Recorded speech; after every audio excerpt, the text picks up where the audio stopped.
Forensic engineering can help advance safety and resiliency in the built environment. One of the cases I've worked on was the tragic collapse of Champlain Tower South. So when major collapses like that occur, teams of engineers will go in, do a forensic study, and figure out what led to those collapses and how we can avoid designing those details going forward.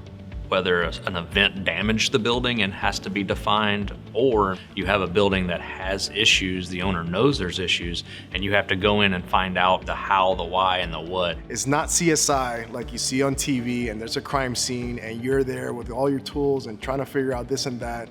Forensic engineering is using all the tools, experience, education that you've been building up over the years to get to the solution and finding what happened, when, why, and how.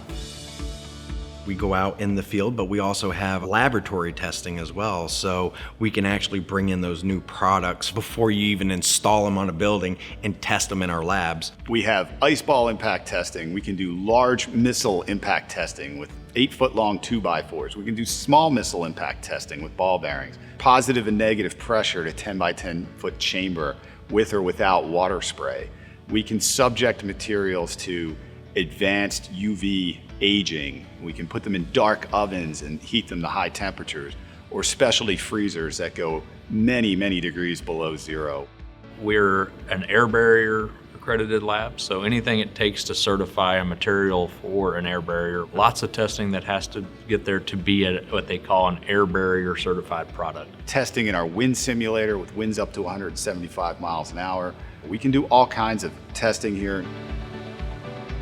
And with Salas O'Brien, it's from the inside to the outside. We have mechanical engineers that help make sure the mechanical's right. You forensically have to dissect the building so that you can provide the correct recommendation to the owner so that we're not just putting a Band-Aid on the outside, we're actually giving them a long-term fix. Why did it fail? What went wrong?